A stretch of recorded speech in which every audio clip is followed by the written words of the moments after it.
Welcome to the Rare History Channel. 19 surprising facts about John Lennon. Before he was one of the world's most iconic musicians, John Lennon, who was born in Liverpool on October 9, 1940, was a choir boy and a Boy Scout.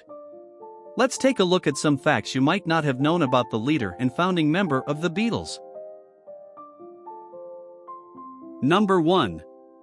John Lennon grew up near Strawberry Field. By the time he was 5 years old, John Lennon had been all but abandoned by his parents, so instead went to live with Mimi and George Smith, his aunt and uncle, in Woolton, England. He lived near a local Salvation Army orphanage, and loved to explore its garden, which was known as Strawberry Fields. In Barry Miles' book Many Years From Now, Paul McCartney recalled how it was a secret garden. John's memory of it was, "There was a wall you could bunk over and it was a rather wild garden. It wasn't manicured at all, so it was easy to hide in." Number 2. John Lennon was a choir boy and a Boy Scout. Yes, John Lennon, the great rock and roll rebel and iconoclast, was once a choir boy and a Boy Scout. Lennon began his singing career as a choir boy at St. Peter's Church in Liverpool, England, and was a member of the 3rd Allerton Boy Scout troop. Number 3. John Lennon's first instrument was the banjo. The first song John Lennon learned to play as a teenage rock and roll fan was Buddy Holly's "That'll Be the Day." But he didn't master the tune on any instrument you might pose with in front of the mirror.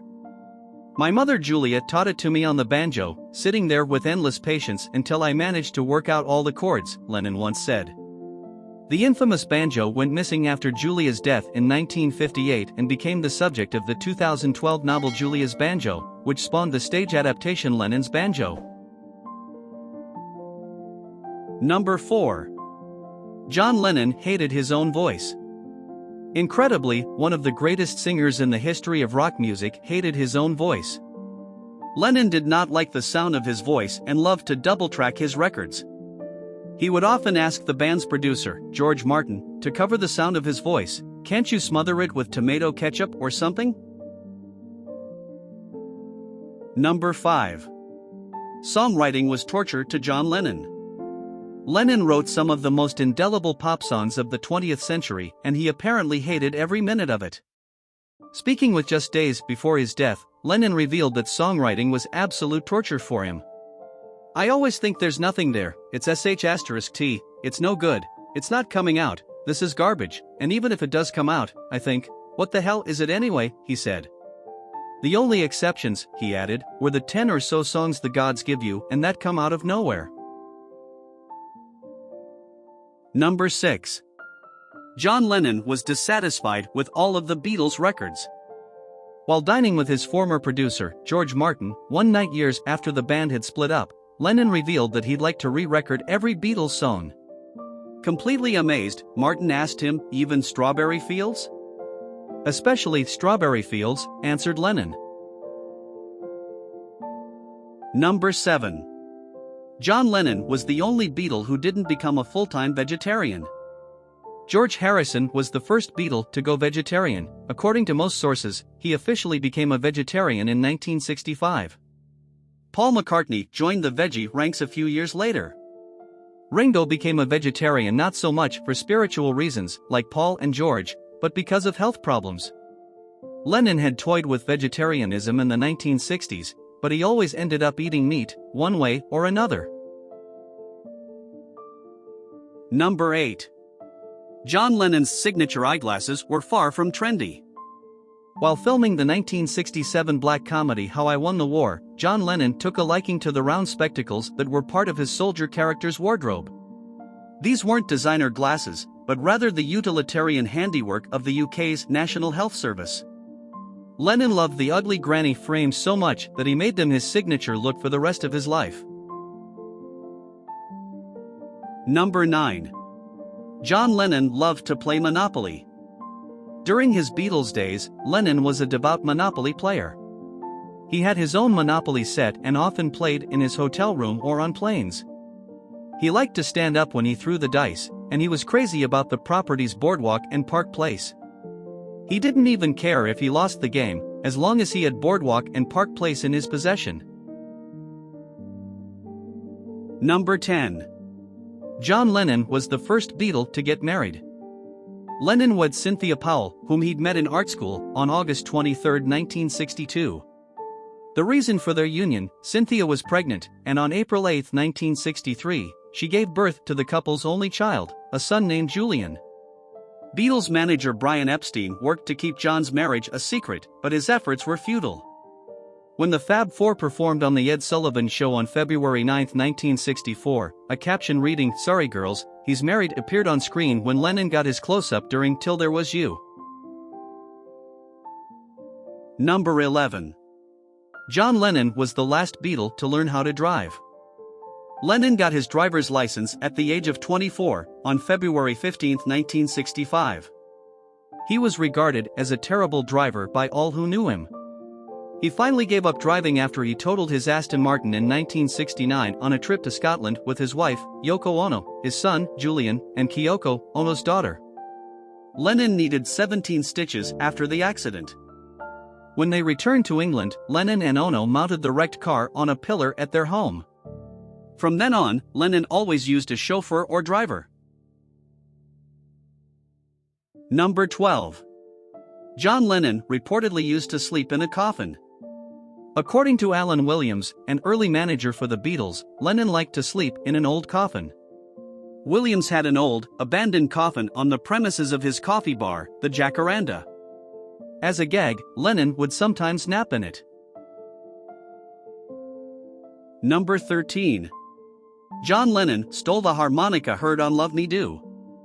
Lennon is known as the bad boy of the Beatles, and true to form, he added a bit of delinquency to the group's 1962 debut single, Love Me Do. The song is notable for John's use of harmonica, and he reportedly played the signature riff on a mouth organ he swiped from a music shop in Arnhem, the Netherlands, in 1960. In terms of musicianship, Lennon didn't exactly commit thievery, but he based his harmonica lick on the one heard in Bruce Channel's Hey Baby. Number 14. All You Need Is Love was the best lyric John Lennon ever wrote. A friend once asked Lennon what was the best lyric he ever wrote. "That's easy," replied Lennon, "all you need is love." Number 15. John Lennon wanted Jesus and Hitler for the cover of Sgt. Pepper's Lonely Hearts Club Band. After British pop artist Peter Blake came up with the cover concept for Sgt. Pepper's Lonely Hearts Club Band, the band, surrounded by cardboard cutouts of famous figures from throughout history, he asked all four Beatles to make lists of people to include. One of Lennon's picks was Jesus Christ, even though he'd recently gotten into a heap of trouble for saying the Beatles were more popular than the Christian Messiah. Blake's team never actually made up a Jesus cutout, but they did create one for another of John's controversial selections, Adolf Hitler. The Führer apparently made the final cover, but he's behind the band, so you can't see him. Number 16. John Lennon was the final Beatle to have a number one solo hit in America. By the time John Lennon released 1974's Walls and Bridges, Paul McCartney had topped the Billboard Hot 100 3 times. George Harrison and Ringo Starr, yes, Ringo, had each reached the summit twice. Among ex-Beatles, only Lennon had yet to notch a number one single. That finally changed with Whatever Gets You Through the Night, a jaunty dance number featuring Elton John on piano and backup vocals.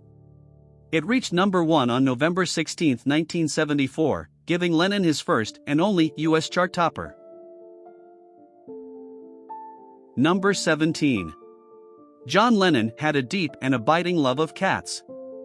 Though Lennon did have a couple of dogs, he was absolutely crazy for cats. He had many of them over the years, each one holding a very special place in his heart. As a kid, he had a cat named Elvis, named after Elvis Presley, but discovered that Elvis was a female when she gave birth to a litter of kittens. Still, the name stuck. More than a dozen feline friends would follow over the years. Number 18. John Lennon made his final concert appearance after losing a bet. After helping Lennon record Whatever Gets You Through the Night, Elton John bet the former Beatle that the single would reach number one in America. A doubtful Lennon took the wager, agreeing to perform with John at Madison Square Garden if he lost. Sure enough, the song topped the Hot 100 on November 16, 1974, and 12 days later, on Thanksgiving night, Lennon joined John for 3 songs, including the Beatles' classics Lucy in the Sky with Diamonds and I Saw Her Standing There.